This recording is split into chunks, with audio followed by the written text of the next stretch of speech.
Hello friends, take it easy ಚಾನಲ್ಗೆ ಸ್ವಾಗತ. ಈ ದಿನ ನಾನು ರಾಗಿ ಮುದ್ದೆಯನ್ನು ಮಾಡ್ತಾಯಿದ್ದೀನಿ. ತುಂಬ ಈಸಿಯಾಗಿ ಸಿಂಪಲಾಗಿ ಮಾಡ್ಕೊಳ್ಬೋದು. ಹೇಗೆ ಒಂದು ಅಳತೆ ಪ್ರಮಾಣದಲ್ಲಿ ನಮಗೆ ಎಷ್ಟು ಬೇಕೋ ಅಷ್ಟು ಮುದ್ದೆಯನ್ನು ಪರ್ಫೆಕ್ಟಾಗಿ ಹೇಗೆ ಮಾಡ್ಕೊಳ್ಬೋದು ಅನ್ನೋದನ್ನು ಈ ವಿಡಿಯೋದಲ್ಲಿ ನೋಡೋಣ.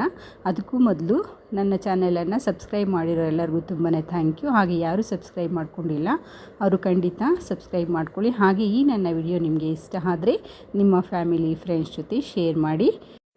ರಾಗಿ ಮುದ್ದೆಯನ್ನು ಮಾಡೋದಕ್ಕೆ ಸಾಮಾನ್ಯವಾಗಿ ಎಲ್ಲರಿಗೂ ಬರುತ್ತೆ. ಯಾರಿಗೆ ಬರೋದಿಲ್ಲ ಅವ್ರಿಗೆ ಈ ವಿಡಿಯೋ ಉಪಯೋಗ ಆಗುತ್ತೆ ಅಂತ ಅಂದ್ಕೋತೀನಿ. ನೋಡಿ ಹೇಗೆ ಮಾಡೋದು ಅಂತ ನೋಡೋಣ ಬನ್ನಿ. ಇಲ್ಲಿ ನಾನು ಒಂದು ಮುದ್ದೆಯನ್ನು ಮಾಡ್ಕೊಳ್ಳೋದಕ್ಕೆ 1.5 ಗ್ಲಾಸಷ್ಟು ನೀರನ್ನು ಹಾಕ್ಕೊಳ್ತಾ ಇದ್ದೀನಿ. ನೋಡಿ, ಒಂದು ಮುದ್ದೆಯನ್ನು ಮಾಡ್ಕೊಳ್ಳೋದಕ್ಕೆ 1 ಗ್ಲಾಸ್ ನೀರು ಹಾಕಿದ್ರೂ ಸಾಕಾಗುತ್ತೆ. ಆದರೂ ನಾನು ಅರ್ಧ ಗ್ಲಾಸ್ ನೀರನ್ನು ಜಾಸ್ತಿ ಹಾಗೆ ಹಾಕ್ಕೊಳ್ತೀನಿ. ಯಾಕೆ ಅಂದರೆ ಮುದ್ದೆಯನ್ನು ಮಾಡೋದಕ್ಕೆ ನಾವು ಗಂಜಿ ಮಾಡ್ಕೊಳ್ತೀವಲ್ವ, ಆ ಗಂಜಿ ಸ್ವಲ್ಪ ಉಳಿಬೇಕು. ಯಾಕೆಂತಂದರೆ ನಾವು ಮುದ್ದೆಯನ್ನು ತಿರುಗಿಸ್ಬೇಕಾದ್ರೆ ಕೆಲವೊಂದು ಸಾರಿ ಗಟ್ಟಿ ಆಗುತ್ತೆ. ಆವಾಗ ನಾವು ಆ ಗಂಜಿಯನ್ನು ಹಾಕ್ಕೊಳ್ಬೋದು. ನಾವು ಗಂಜಿ ಇಲ್ಲದೆ ಹೋದರೆ ಮೇಲಿಂದ ನಾವು ಬಿಸಿನೀರು ಅಥವಾ ಬೇರೆ ಹಾಗೆಯೇ ನೀರನ್ನು ಹಾಕ್ಕೊಂಡ್ರೆ ಮುದ್ದೆ ಅಷ್ಟು ಚೆನ್ನಾಗಿ ಬರೋದಿಲ್ಲ. ಈ ಗಂಜಿ ಉಳಿದಿದ್ದನ್ನು ಹಾಕ್ಕೊಂಡು ತಿರುಗಿಸ್ಕೊಂಡ್ರೆ ಮುದ್ದೆ ತುಂಬ ಸಾಫ್ಟಾಗಿ ಚೆನ್ನಾಗಿ ಬರುತ್ತೆ. ನೋಡಿ, ಇವಾಗ ನಾನು 1.5 ಗ್ಲಾಸ್ ನೀರನ್ನು ಹಾಕ್ಕೊಂಡಿದ್ದೀನಿ. ಹಾಗೆ 1.5 ಸ್ಪೂನ್ ಹಿಟ್ಟನ್ನು ಹಾಕ್ಕೊಂಡು ಸ್ವಲ್ಪ ಉಪ್ಪು ಹಾಗೆ ಒಂದು ಅರ್ಧ ಸ್ಪೂನ್ಗಿಂತ ಕಡಿಮೆ ಎಣ್ಣೆಯನ್ನು ಹಾಕ್ಕೊಂಡಿದ್ದೀನಿ. ಎಣ್ಣೆಯನ್ನು ಹಾಕ್ಕೊಳ್ಳೋದ್ರಿಂದ ನಾವು ಕೆಲವೊಂದು ಸಾರಿ ಮುದ್ದೆ ಮಾಡಿ ಇಟ್ಬಿಟ್ಟು ಊಟ ಮಾಡೋಷ್ಟರಲ್ಲಿ ಗಟ್ಟಿ ಆಗಿಬಿಡುತ್ತೆ. ಎಣ್ಣೆ ಹಾಕ್ಕೊಳ್ಳೋದ್ರಿಂದ ನಾವು ಊಟ ಮಾಡೋದು ತಡವಾದರೂ ಸಹ ಸಾಫ್ಟಾಗಿರುತ್ತೆ. ಹಾಗಾಗಿ ಸ್ವಲ್ಪ ನಾನು ಎಣ್ಣೆಯನ್ನು ಹಾಕ್ಕೊಂಡಿದ್ದೀನಿ.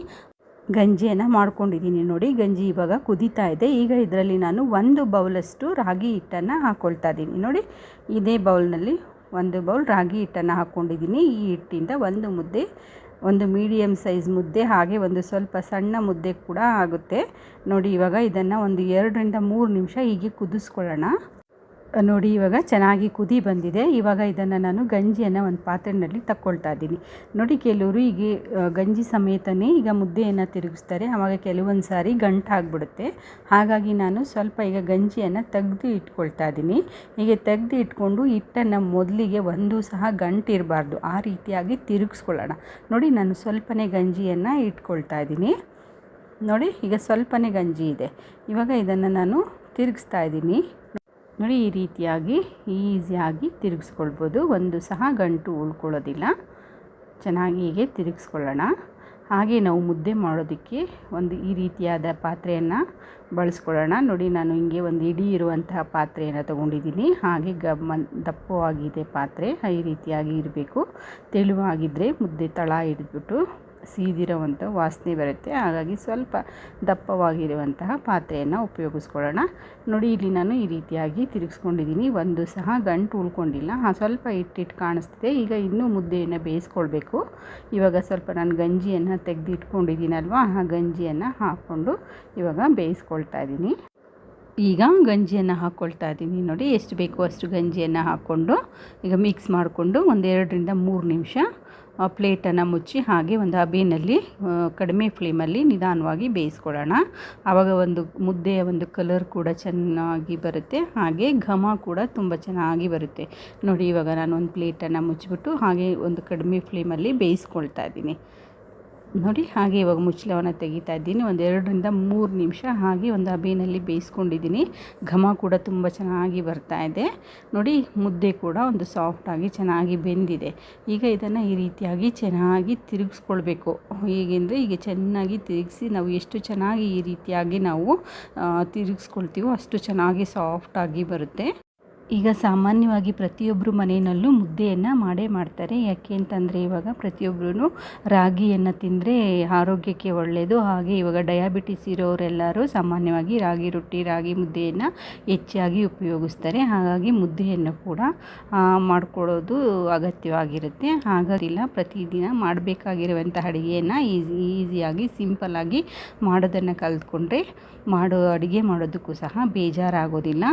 ಪ್ರತಿದಿನ ಪ್ರತಿಯೊಬ್ಬರ ಮನೆಯಲ್ಲೂ ಪ್ರತಿದಿನ ಬೇಕಾಗಿರುವಂಥ ಅಡುಗೆಗಳನ್ನು ತುಂಬ ಈಸಿಯಾಗಿ ಸಿಂಪಲ್ಲಾಗಿ ಮಾಡೋದು ಹೇಗೆ ಅನ್ನೋದನ್ನು ತಿಳಿಸೋದು ನನ್ನ ಉದ್ದೇಶ.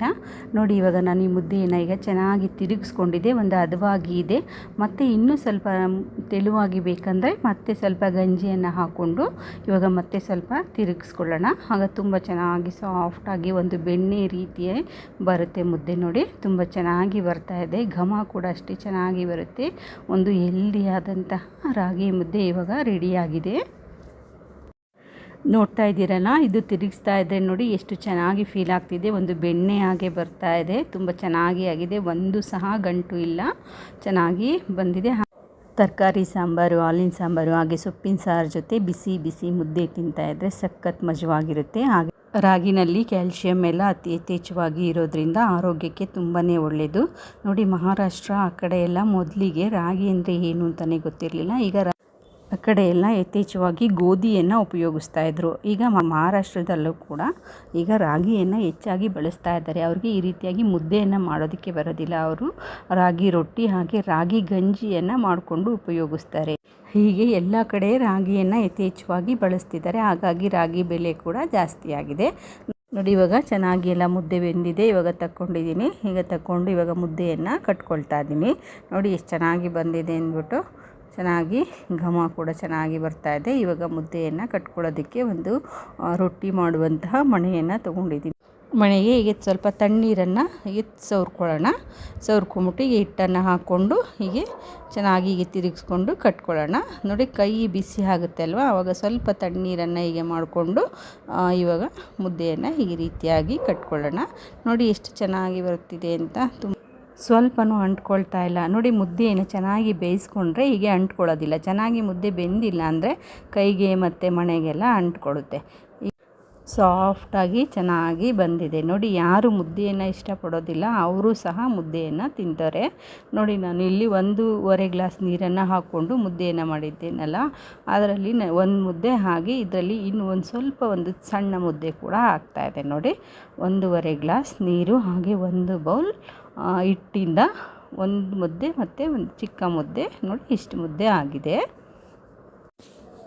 ನೋಡಿದ್ರಲ್ಲ ಎಷ್ಟು ಈಸಿಯಾಗಿ ಸಿಂಪಲ್ಲಾಗಿ ಮುದ್ದೆಯನ್ನು ಮಾಡ್ಕೊಳ್ಬೋದು ಅನ್ನೋದನ್ನು.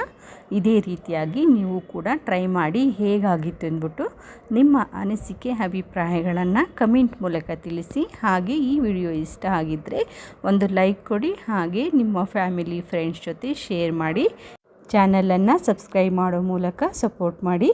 Thank you.